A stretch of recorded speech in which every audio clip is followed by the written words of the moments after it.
All right, let's go to Lagos. We've got other perspectives on this same matter. How do we sort all of this out? Ayo. Well, it's very interesting, Chamberlain, the angles that we have so far on this matter. And I must say that I'm now a student of law, so to speak, because of all these perspectives that we are getting. I guess I'm in another class right here. I mean, you guys are starting your own class. Here is mine, and hope one of these days we'll be able to take a test on what we have learned so far. Right now, we have with us in the studio, let's say ladies first, so let's just do that. Former Nigerian ambassador to Malawi and Zambia, and of course, legal practitioner, Ambassador Folake Marcus Bello. Thanks for joining us this morning. Good morning. As well as the executive director of SERAP, Mr. Adetokunbo Mumuni. Thank you very much for joining us. It's a pleasure being here. Okay, I don't know where to begin now, but let's look at first of all the real issue, the meat of the matter. On the one hand, is a case against the CJN, or rather, allegations against the CJN. That's, of course, the court has to prove that, or the tribunal has to prove that. What's your take, Ambassador Marcus Bello? Well, good morning, everyone, and thank you for having me here. My take, I'm coming from a different angle. Yes. I don't want to have any take on this. I think Channels Television had championed this situation, had envisaged it years and years ago, and they still do, in that they had a program called Your Rights. The most important thing now is everybody is talking. SANs have spoken, legal practitioners have spoken, people who know have spoken, people who don't know have spoken. Everybody is holding on to what they probably don't know. So my own angle is I'm not here to say NBA is right, NJC is right, the president is right, this one is right. What is the correct situation?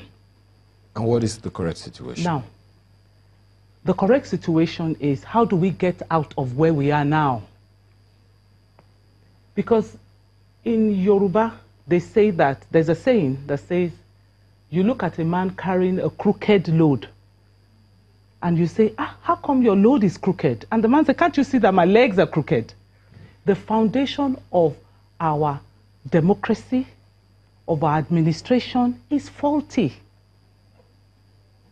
The truth of the matter is that all these laws we are interpreting, one, is in English language. They are received laws, amended. The interpretation of by who?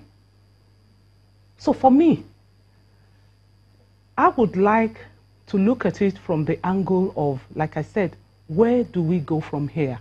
How do we resolve this? What is, you said that, there are foundational crookedness. Yes. What exactly is this foundational crookedness? Now, in this case? Let us take the NJC. With due permission, I don't want to be misquoted.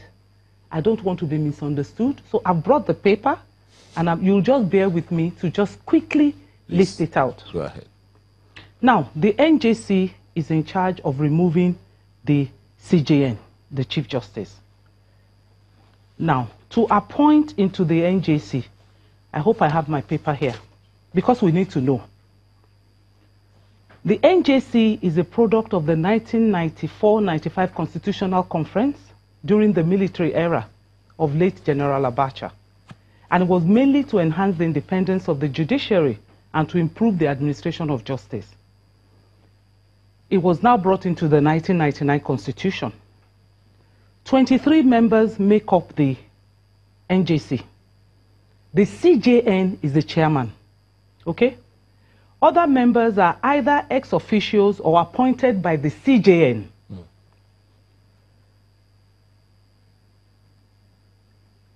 The next person to the CJN is the deputy chairman. Then the president of the Court of Appeal, 5 retired judges selected by the CJN. They must be retired judges of the Supreme Court or judges of Court of Appeal. The CJ of the Federal High Court.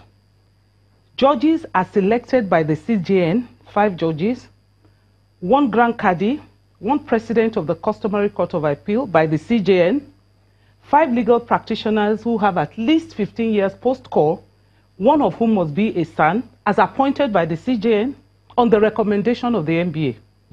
2 non-legal practitioners as appointed by the CJN. So, how can the CJN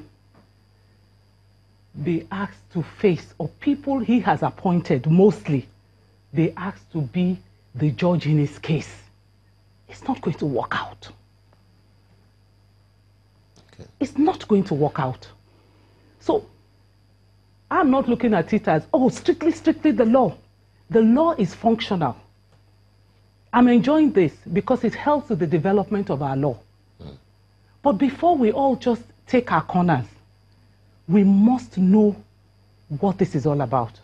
But one of the arguments that's also been proffered about this is that perhaps the Chief Justice would, at this point, recuse himself so that there can be fair. Can it be fair?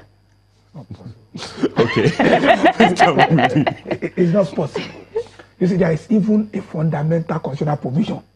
It says every tribunal set up to adjudicate a case must be composed in a manner to guarantee its impartiality.